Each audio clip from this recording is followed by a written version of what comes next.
आता ज्याला डिव्होर्स दाखल करायचा आहे अशा कपल्सने किंवा अशा व्यक्तींनी त्यांच्यासाठी काही कंडिशन कायद्यामध्ये दिलेली आहे आणि त्यातली पहिली कंडिशन आहे की तुमचा विवाहाला साधारणपणे 1 वर्ष झाला पाहिजे. हिंदू मॅरेज ॲक्ट 1955 याच्या सेक्शन 13 मध्ये आपल्याला हिंदू, जैन, शीख आणि बुद्धिस्ट या 4 प्रकारच्या लोकांना ह्या कायद्याअंतर्गत सेक्शन 13 मध्ये हा डिवोर्स घेता येतो. तर म्युच्युअल कन्सेंट म्हणजे काय, तर पती आणि पत्नी या दोघांनी आपसामध्ये संमतीने हा जो काही तोडगा आहे किंवा घटस्फोट घेण्याचा जो काही निर्णय आहे तो जाऊन कोर्टाला कळवायचा. दोन्ही पार्टींपैकी म्हणजे पती किंवा पत्नी या दोघांपैकी एकालाच डिवोर्स हवा आहे आणि दुसरी पार्टी त्यासाठी तयार नाही, तर मग तुम्हाला कंटेस्टेड डिवोर्स म्हणून तुम्हाला दाखल करता येतं. तर विवाहबाह्य संबंध हा पूर्वी ॲडल्टरी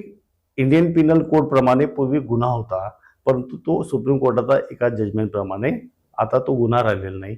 आम्ही वेगळं होण्याचा निर्णय घेतला आहे. तर अशा वेळेस तुम्हाला मिळणारी पोटगी किंवा ॲलिमनी याच्या संदर्भात तुम्ही काय डिसाईड केलं हे तुम्हाला सांगायला लागेल. कागदपत्रांचा जो पार्ट आहे तो फार महत्वाचा पार्ट आहे. नमस्कार, मी ॲडव्होकेट रवींद्र नरभवर. आज जो विषय आहे तो घटस्फोट, डिवोर्स, तलाक या संदर्भातला. भारतामध्ये मूळतः 5 प्रकारचे डिवोर्सचे कायदे अस्तित्वात आहेत. त्यातला पहिला आहे हिंदू मॅरेज ॲक्ट 1955 याच्या सेक्शन 13 मध्ये आपल्याला हिंदू, जैन, शीख आणि बुद्धिस्ट या 4 प्रकारच्या लोकांना ह्या कायद्याअंतर्गत सेक्शन 13 मध्ये हा डिवोर्स घेता येतो. दुसरा आहे मुस्लिम धर्मासाठी dissolution of Muslim marriage act, हा 1939 मध्ये आलेला आहे आणि सेक्शन 2 मध्ये त्यांना डिवोर्स हा घेता येतो. तिसरा आहे ख्रिश्चन लोकांसाठी आणि तो आहे इंडियन डिवोर्स ॲक्ट 1869 सालचा. त्याच्या सेक्शन 10 प्रमाणे तुम्हाला डिवोर्सचं पिटिशन हे कोर्टासमोर दाखल करता येतं. आणि चौथा आहे Parsi marriage act, Parsi marriage and divorce act, हा आहे 1936 मधला. तर याचा सेक्शन 29 प्रमाणे तुम्हाला डिवोर्स हा फाईल करता येतो.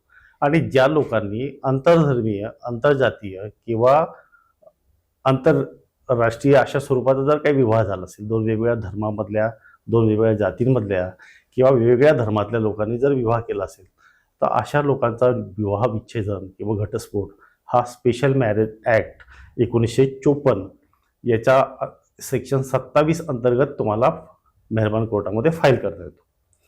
आता हे ज्या धर्मातील लोक असतील त्यांच्यासाठी हे 5 कायदे प्रामुख्याने डिवोर्ससाठी भारतामध्ये काम करतात. डिवोर्सचे 2 प्रकार आहेत आणि पहिला जो प्रकार आहे तो म्युच्युअल कन्सेंटचा. तर म्युच्युअल कन्सेंट म्हणजे काय, तर पती आणि पत्नी या दोघांनी आपसामध्ये संमतीने हा जो काही तोडगा आहे किंवा घटस्फोट घेण्याचा जो काही निर्णय आहे तो जाऊन कोर्टाला कळवायचा, सांगायचा, म्हणजे ते म्युच्युअल कन्सेंट या कॅटेगरीमध्ये येतं. त्याचं सेक्शन 13B मध्ये तुम्हाला दाखल करता येतं. आणि दुसरा जो आहे की दोन्ही पार्टींपैकी म्हणजे पती किंवा पत्नी या दोघांपैकी एकालाच डिवोर्स हवा आहे आणि दुसरी पार्टी त्यासाठी तयार नाही, तर मग तुम्हाला कंटेस्टेड डिवोर्स म्हणून तुम्हाला दाखल करता येतं. आणि या कंटेस्टेड डिवोर्सचे जे काही 5 ग्राउंड या कायद्यामध्ये अस्तित्वात आहेत किंवा दिलेले आहेत आणि ह्या केवळ या 5 ग्राउंडच्या आधाराने तुम्ही कंटेस्टेड डिवोर्स हा फाईल करू शकतात. त्यासाठी दुसऱ्या पार्टीची संमतीची आवश्यकता नाही. त्याच्यामध्ये जे काही ग्राउंड्स दिले आहेत त्यातला पहिला जो ग्राउंड्स आहे तो क्रुएल्टीचा. तर क्रुएल्टीची डेफिनेशन ही या हिंदू मॅरेज ॲक्टमध्ये दिलेली आहे. क्रुएल्टीमध्ये मेंटल स्वरूपाची असू शकते, आर्थिक स्वरूपाची असू शकते किंवा फिजिकल लेवलची जी आहे, मारहाण करणं किंवा शिवीगाळ करणं अशा स्वरूपाची सुद्धा क्रुएल्टी असेल. असं जर घडत असेल तुमच्यासोबत तर तुम्ही ह्या ग्राउंडवर तुमचा डिव्होर्स पिटिशन हे फाईल करू शकता. त्याच्यानंतर दुसरा जो याच्यामधला पार्ट आहे ॲडल्टरी. आता ह्या ॲडल्टरी इंडियन पिनल कोड प्रमाणे पूर्वी गुन्हा होता, परंतु तो सुप्रीम कोर्टाचा एका जजमेंट प्रमाणे आता तो गुन्हा राहिलेला नाही. तर विवाहबाह्य संबंध हा पूर्वी त्याच्यामध्ये पनिश व्हायचं, पण आता ते होत नाही. परंतु डिवोर्स घेताना हा ग्राउंड मात्र तुम्हाला ॲप्लिकेबल करता येतो. एखाद्या व्यक्तीचा विवाह झाल्यानंतर त्याने विवाहबाह्य संबंध स्त्रीने पुरुषाबरोबर किंवा पुरुषाने दुसऱ्या स्त्रीबरोबर सेक्शुअल रिलेशन जर मेंटेन केलं तर तुम्हाला ॲडल्टरी ह्या सेक्शन खाली किंवा ह्या ग्राउंड खाली तुम्हाला मेहरबान कोर्टाकडनं हा डिवोर्सचे पिटिशन फाईल करता येऊ शकतं. तिसरं आहे कन्व्हर्जन. नवरा किंवा बायको या दोघांपैकी जर कोणी आपला धर्म सोडून दुसरा धर्मात जर त्यांनी धर्मांतर केलं असेल तर हा एक ग्राउंड त्याच्यामध्ये एक आहे. आणि त्याच्यानंतर हा एक दुसरा आहे डेजर्टेशन. कुठलंही कायदेशीर कारण नसताना नवऱ्याने बायकोला किंवा बायकोने नवऱ्याला सोडून दिलं असेल किंवा टाकून दिलं असेल किंवा ते एकत्र नांदत नसतील तर हा जो डेजर्टेशन आहे म्हणजे ज्याला काय होतो वेगळं राहण्याचा जो प्रकार आहे, जर हे कुठले कायदेशीर कारण असताना किंवा त्यांना एक्सप्लेन करण्यासारखं जे योग्य कारण नसेल अशा वेळेस जर ते एक दुसऱ्यापासून वेगळे राहत असतील तर डेजर्टेशनचा एक ग्राउंड एक आहे. आणि तो जो पाचवा जो आहे तो मेंटल डिसऑर्डर. एखादी व्यक्ती ही मानसिकदृष्ट्या किंवा त्याचा मेंदूवरचा ताबा सुटला असेल किंवा तो मॅड झाला असेल किंवा वेळा झाला असेल किंवा त्याला झटके येत असतील तर अशा कंडिशनमध्ये त्या व्यक्तीबरोबर संसार करणं हे शक्य नसेल तर अशा वेळेस तुम्हाला हा कंटेस्टेड या ग्राउंडवर तुम्हाला डिवोर्स फाईल करता येतो. त्याच्यानंतर एखादा व्यक्ती जर 7 वर्षापर्यंत दिसलाच नाही, लापता झाला, अस्तित्वातच नसला किंवा त्याची कुठंच खैरखबर नसेल तर हेही एक ग्राउंड तुमचा डिवोर्ससाठी होऊ शकतं. तर हे काही ग्राउंड्स आहेत की ज्यावेळेस तुमचं म्युच्युअलमध्ये होत नसेल तर त्यावेळेस तुम्हाला ह्या ग्राउंडखाली तुम्हाला दाखल करता येईल. आता ज्याला डिवोर्स दाखल करायचा आहे अशा कपल्सने किंवा अशा व्यक्तींनी त्यांच्यासाठी काही कंडिशन कायद्यामध्ये दिले आणि त्यातली पहिली कंडिशन आहे की तुमचा विवाहाला साधारणपणे 1 वर्ष झाला पाहिजे. 1 वर्षानंतरच तुम्हाला मेहरबान कोर्टासमोर तुमच्या विवाहाचं पिटिशन हे दाखल करता येऊ शकतं. त्याच्या आधी तुम्हाला ते दाखल करता येत नाही. स्पेशल मॅरेज ॲक्ट आणि ख्रिश्चन मॅरेज ॲक्ट या काही ॲक्टमध्ये मात्र तुम्हाला 2 वर्षाचा हा कालावधी दिला आहे की तुमचं लग्न झाल्यानंतर 2 वर्षाचा कालावधीनंतरच तुम्हाला हे पिटिशन मेहरबान कोर्टासमोर नेता येतं किंवा दाखल करता येतं, त्याच्या आधी नाही. परंतु समजा अशी काही सिच्युएशन आली आणि तुम्हाला जर 1 वर्षाचा आत हे पिटिशन मेहरबान कोर्टासमोर दाखल करायचं असेल तर मग त्यासाठी तुम्हाला स्पेशल परमिशन ही मेहरबान कोर्टाकडून घेता येते. आणि हिंदू मॅरेज ॲक्टच्या सेक्शन 14 प्रमाणे तुम्हाला त्या कोर्टाला सांगावं लागतं की मला हे पिटिशन 1 वर्षाच्या आत का दाखल करायचं आहे. आणि अशा ग्राउंडवर मग तुम्हाला कोर्ट या 1 वर्षाचा जो काही पिरियड आहे याच्यात तुम्हाला मुभा किंवा सवलत किंवा एक्झम्पशन हे देऊ शकतं. तर हा अशा पद्धतीने तुम्ही तुमचा डिवोर्स पिटिशन जे आहे ते तुम्ही दाखल करू शकता. आता म्युच्युअल कन्सेंटसाठी मात्र मग काही टर्म्स आहेत. मग ज्या लोकांना कंटेस्टेड करायचं नाही पण दोघांची संमती आहे, दोघांना एकत्र येऊन संसार करणं आता शक्य नाही, त्यांचे मानसिक दुरावा निर्माण झाला आहे, फिजिकल दुरावा निर्माण झाला आहे किंवा ते एक दुसऱ्यांपासून मनाने आणि शरीराने विभक्त झालेले आहेत, अशा लोकांनी मग जर का एकत्र येऊन म्युच्युअल कन्सेंटचा जर डिवोर्स दाखल करायचा असेल तर त्यासाठी काही टर्म्स आणि काही ग्राउंड्स आणि काही अटी शर्ती ज्या आहेत त्या कोर्टाने फिक्स केल्या आहेत, निर्धारित केल्या आहेत, त्या तुम्हाला पाळायला लागतील. तर ती पहिली जी अट आहे ती अशी आहे की नवरा आणि बायको किंवा पती आणि पत्नी या दोघांनी संमतीने स्वेच्छेने आपलं पिटिशन हे मेहरबान कोर्टासमोर दाखल करायचं आहे. याच्यात कोणाचाही दबाव किंवा कुठल्याही प्रकारचं त्यांच्यावर प्रेशर असता कामा नये. त्याच्यानंतर तुम्हाला हे सांगायचं आहे की मग हे न जुळून येणारा असं प्रिन्सिपल नातं आहे की याच्यामध्ये आम्ही सगळा प्रयत्न करून झाला, नातेवाईकांचे सगळे प्रयत्न झाले आणि हे सगळं करून देखील याच्या पुढे तुम्हाला एकत्र राहणं शक्य नाही. हे जेव्हा तुम्ही कोर्टाला पटवून देणार तेव्हा तुमचा म्युच्युअलचा दावा हा दाखल होऊ शकतो. आता याच्यामध्ये एक सुलेशा देवी वर्सेस ओमप्रकाश हे 1992 मधलं एक जजमेंट आहे. डिस्क्रिप्शनमध्ये आम्ही ते जजमेंट दिलंय. याच्यामध्ये असं म्हटलंय की हे जे कपल्स आहे म्युच्युअल कन्सेंटमध्ये जाणारे हे कपल जर का तू कोर्टासमोर जात असेल तर त्यांना किमान 1 वर्ष हा वेगळे राहिले असले पाहिजे, त्याचं डेजिटेशन 1 वर्षाचं असलं पाहिजे. आणि 1 वर्ष वेगळं राहणं म्हणजे काय, ते त्यांनी वेगवेगळं राहणं म्हणजे वेगवेगळ्या घरामध्ये राहणं नाही तर ते एका घरात जरी असले एका छताखाली जरी राहत असले आणि पती आणि पत्नी हे जे नातं आणि हे कर्तव्य जर त्यांनी एक दुसऱ्यांच्या प्रती पार पाडलं नाही, तर अशा वेळेस मात्र तुम्ही या केसचा आधार घेऊन एकत्र एकाच घरात एकाच छताखाली राहून देखील तुम्ही तुमचं पिटिशन दाखल करता येतं. आता याच्यात प्रोसिजर जी आहे ती प्रोसिजर काय आहे? म्युच्युअल कन्सेंटचा पिटिशन दाखल करायचं तर तुम्हाला दोन्ही पार्टींनी दोघांनी मिळून एकत्र जॉईंट पिटिशन दाखल करायचे. एकाने दाखल करून चालणार नाही, तर तुम्हाला दोन्ही पार्टींनी एकत्र येऊन तुम्हाला ते पिटिशन मूव्ह करायचंय, कोर्टासमोर फाईल करायचंय. तर हे जॉईंट पिटिशन हे फाईल करायचंय आणि त्या पहिल्या अपीअरन्समध्ये तुम्हाला कोर्टाला सांगायचंय की आता आम्ही दोघांनी मिळून हे ठरवलंय. याच्यानंतर आता सुप्रीम कोर्टाचं एक नवीन जजमेंट आलंय, ते जजमेंट मी पुढच्या तुम्हाला काही मिनिटात सांगेन. परंतु जो 6 महिन्याचा कुलिंग पिरियड दिला याच्यामध्ये की म्युच्युअलमध्ये जर एखादं कपल मेहरबान कोर्टासमोर आलं तर त्यांनी पिटिशन फाईल केल्यानंतर किमान 6 महिने हा कुलिंग पिरियड किंवा वेटिंग पिरियड त्यांना पाळावा लागतो. तर जर तुम्ही 1 वर्षापेक्षा अधिक काळ वेगळे राहत असाल तर मात्र मग तुम्हाला हा वेवर जो आहे, वेवरचा एक ॲप्लिकेशन मूव्ह करायला लागेल आणि ते वेवरचं ॲप्लिकेशन मूव्ह केल्यानंतर तुम्हाला 6 महिन्याचा जो कालावधी वेटिंग पिरियडचा आहे तो तुम्हाला याच्यातनं एक्झम्पशन मिळू शकतं. आणि त्याच्यानंतर तुम्हाला फायनल ॲफिडेविट आणि फायनल जे पिटिशन ते दाखल केलं की तुमचा डिवोर्स हा ग्रँड होऊ शकतो. एकदा डिवोर्स ग्रँड झाला की त्याची डिक्री होते आणि ही डिक्री झाली की मग तुम्ही पती पत्नी म्हणून तुमचं नातं हे अस्तित्वात राहत नाही. परंतु हे सगळं करत असताना तुम्हाला काही गोष्टी ठरवून घ्यायला लागतात, जे कोर्टाच्या बाहेर म्युच्युअल कन्सेंटमध्ये ठरणं गरजेचं आहे, आवश्यक आहे किंवा ते मॅन्डेटरी आहे. याच्यामध्ये असं आहे की मग पती आणि पत्नी यांनी दोघांनी मिळून जर कोर्टाला येऊन सांगितलं की आम्हाला म्युच्युअल कन्सेंटमध्ये हा डिवोर्स ग्रँट करून हवा आहे किंवा आम्ही वेगळं होण्याचा निर्णय घेतला आहे, तर अशा वेळेस तुम्हाला मिळणारी पोटगी किंवा ॲलिमनी याच्या संदर्भात तुम्ही काय डिसाईड केलं हे तुम्हाला सांगायला लागेल. आयदर तिने सोडून दिले पाहिजे किंवा तो तिला द्यायला तयार झाला पाहिजे आणि ते कधी, कसं, किती देणार हे याच्या बाबतीतली स्पष्टता या सगळ्या पिटिशनमध्ये तुमची आली पाहिजे.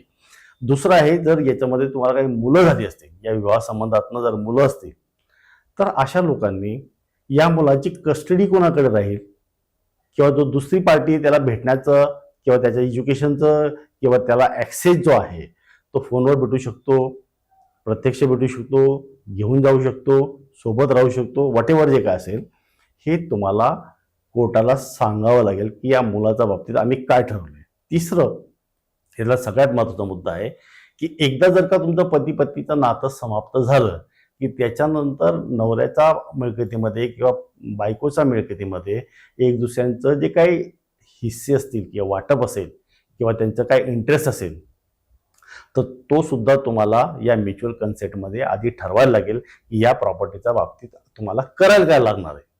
तर ह्या 4 गोष्टी तुम्हाला करायला लागतील. आता हे म्युच्युअल कन्सेंटचं पिटिशनचं जेव्हा तुम्ही मेहरबान कोर्टासमोर घेऊन जाता तर त्यावेळेस तुम्हाला काही कागदपत्र आवश्यक असतात.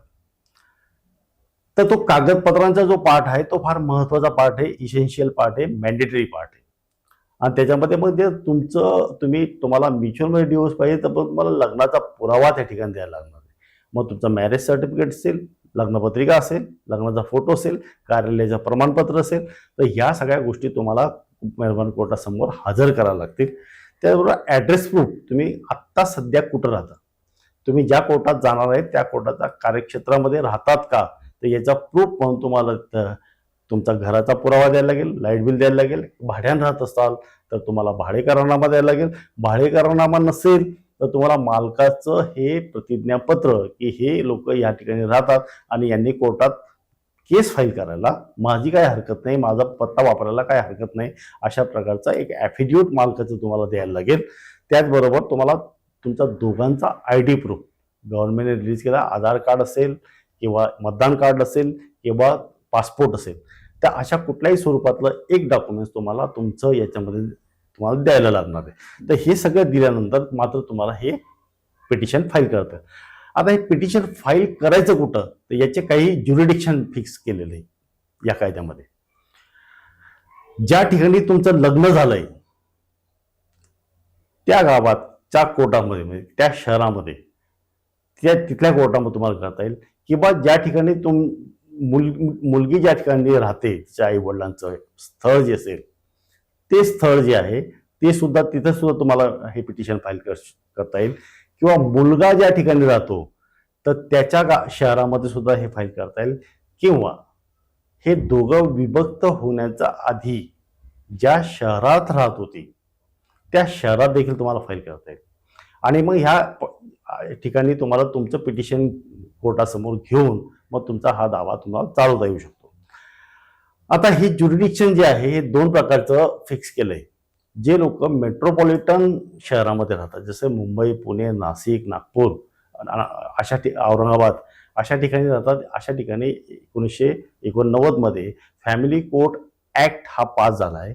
आणि ह्या फॅमिली एक कोर्टचा ऍक्ट प्रमाणे तुम्ही जर त्यांच्या फॅमिली कोर्टच्या ज्युरिडिक्शनमध्ये म्हणजे कॉर्पोरेशन एरियामध्ये किंवा महानगरपालिकेच्या एरियामध्ये राहत असाल तर तुम्हाला फॅमिली कोर्टाचा जज समोर हे तुमचं पिटिशन दाखल करावं लागेल. जर का तुम्ही या फॅमिली कोर्टचा व्यतिरिक्त एरियामध्ये राहत असाल तर मग तुम्हाला तिथल्या डिस्ट्रिक्ट जजच्या सिव्हिल कोर्ट सिनियर डिव्हिजन यांच्या समोर हे सगळं पिटिशन तुम्हाला फाईल करावं लागेल. तर हा सगळा साधारणपणे लेखाजोखा आहे.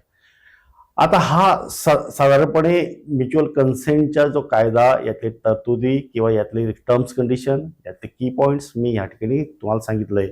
पण तो आता रिसेंटली काही लँडमार्क जजमेंट सुप्रीम कोर्टाने या ठिकाणी फाईल केले, अनाऊन्स केले आहेत की ज्याचा उपयोग अशा कपल्सला जे म्युच्युअलमध्ये जाऊ शकतात किंवा ज्यांना जायचं आहे किंवा ज्यांना 6 मंथचा जो पिरियड आहे तो वे ऑफ करायचा आहे त्यांच्यासाठी काही जजमेंट्स या ठिकाणी सुप्रीम कोर्टाने गाईडलाईन जारी केली आहे, त्याचा उपयोग होऊ शकतो. तर त्यातला सगळ्यात महत्त्वाची जी केस आहे ती 2017 मध्ये आली होती, ती अमरदीप सिंग वर्सेस हरनदीप कौर, ही 8 SSC नंबर 746. या केसमध्ये असं म्हटलंय की जर एखादी व्यक्ती किंवा एखादा कपल हे यांच्यातलं जे नातं आहे हे पुनर्स्थापित करण्याच्या योग्य नाही किंवा ते होऊ शकत नाही अशी जेव्हा खात्री होऊन जाते तेव्हा न्यायालयाने हा जो कालावधी आहे हा कालावधी माफ करता येईल. कारण की हा जो कायदा 6 महिन्याचा जो कुलिंग पिरियड आहे हे मार्गदर्शक तत्व आहे, हा कायदा नाही किंवा हे बंधनकारक नाही. आणि म्हणून या केसप्रमाणे तुम्हाला मेहरबान कोर्टासमोर हा जो 6 महिन्याचा कुलिंग पिरियड आहे हा पिरियड तुम्हाला माफ करता येऊ शकतो. आणि याच्यात दुसरी 2021 मध्ये एक केस आली आहे की अमित कुमार वर्सेस सुमन बेनीवाल 2021 SSC ऑनलाईनची केस आहे, SC नंबर 1246. याच्याही लिंकमध्ये आम्ही तुम्हाला केस नंबर देऊन ठेवतो. तर याच्यामध्ये असं म्हटलं की अननेसेसरी त्रास जो आहे या कपल्सना होणारा जो त्रास आहे हा टाळण्यासाठी, यातनं त्यांना मुभा देण्यासाठी म्हणून तुम्हाला आता 6 महिने थांबवण्याची गरज नाही. तर अशा कपल्सचं पिटिशन आल्यानंतर त्याच्यावर तुरंत कारवाई करून त्यांना इमिजिएट याच्यामधनं मुभा दिली जाते. त्याचा तिसरं एक महत्त्वाचं आता पिटिशन आलेलं आहे 2023 मध्ये, शिल्पा शैलेश वर्सेस वरुण श्रीवास्तव यांचं.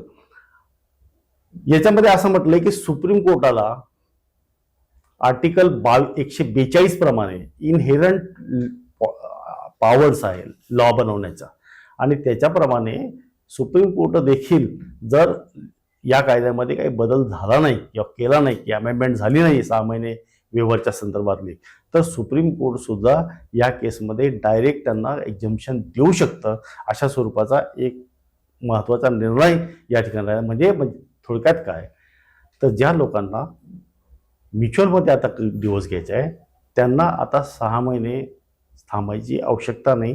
त्यांनी पिटिशन दाखल केल्यापासून महिन्याभराच्या आतमध्ये त्यांचा डिवोर्स हा मंजूर होऊ शकतो, तो सोपा आणि सुटसुटीत होऊ शकतो आणि ह्या जो काही कायदेशीर फेऱ्या मारण्याचा जो त्रास आहे याच्यात वाचता येऊ शकतो. आता याच्यामध्ये 2 महत्त्वाचे पॉईंट्स आहेत की एकदा तुम्ही IPR झाल्यानंतर पहिलं तुम्ही ॲफिडेव्हिट दाखल करता कोर्टाला की आम्ही दोघांनी मिळून असा निर्णय घेतला आहे की याच्यानंतर आमचा हा विवाह हा संपुष्टात आणावा, आणि ते पहिलं ॲफिडेव्हिट दिलं जातं. आणि त्याच्यानंतर एक सेकंड ॲफिडेव्हिट दिलं जातं, त्याच्यामध्ये तुम्ही सांगतात की आता आम्हाला हा जो काही आमचा विवाह आहे हा संपुष्टात आणावायचा आहे. तर हे दोन्ही पिटिशन दाखल केल्यानंतर कोर्ट जजमेंट देतं आणि डिक्री पास करतं. परंतु त्यातली जर एखादी पार्टी नाखुश असेल किंवा त्यांना हा निर्णय आवडला नसेल तर ती तिचा कन्सेंट हा विड्रॉ करू शकत होती. सुरेश्ता देवी वर्सेस ओमप्रकाश हा 1991 मध्ये आलेले केस जे आहे, या केसमध्ये एक महत्वपूर्ण निकाल हा सुप्रीम कोर्टाने दिला आहे. आणि या केसमध्ये त्यांनी असं म्हटलंय की दोन्हीपैकी कुठलीही एक पार्टी जजमेंट आणि डिक्री पास होण्याच्या आधी त्यांनी दिलेला कन्सेंट हा विड्रॉ करता येईल त्यांना, आणि त्याच्यामुळे मग हा म्युच्युअलचा जो डिवोर्स आहे हा करता येणार नाही किंवा कोर्टाला तो प्रोनाऊन्स करता येणार नाही, अशा स्वरूपाचा एक निर्णय आला होता. परंतु आता त्याच्यामध्ये 2018 मध्ये पुन्हा एक ओव्हररूल झालंय, एक निर्णय आलाय रजत गुप्ता वर्सेस रुपाली गुप्ता ह्या केसमध्ये. आणि ह्या केसमध्ये कोर्टाने असं म्हटलंय की तुम्ही दिलेला कन्सेंट जो आहे हा एकदा दिलेला कन्सेंट तुम्हाला परत घेता येणार नाही, आणि जर तुम्ही तो कन्सेंट दिला असेल तर तो कन्सेंट परत घेणं म्हणजे कोर्टाचा अवमान करण्यासारखं आहे. आणि म्हणून आता ह्या याच्याप्रमाणे जर एखाद्या पिटिशन फाईल झाल्यानंतर, बऱ्याच वेळेस अशी पिटिशन फाईल होतात आणि हे फाईल झाल्यानंतर त्याच्यामध्ये त्यांच्यात काही तडजोड होत नाही शेवटच्या क्षणी, तर त्यावेळेस हे सगळे प्रॉब्लेम क्रिएट होतात, ते पिटिशन बाद होतं, डिस्चार्ज होतं किंवा डिसमिस होतं. तर आता ते तसं करता येणार नाही या केसप्रमाणे. तर डिव्होर्स आणि डिव्होर्सच्या संदर्भातले काही माइलस्टोन जजमेंट, त्याचे नियमावली हे मी या ठिकाणी एक्सप्लेन करण्याचा प्रयत्न केला आहे. आपल्याला नक्कीच याचा फायदा होईल. धन्यवाद.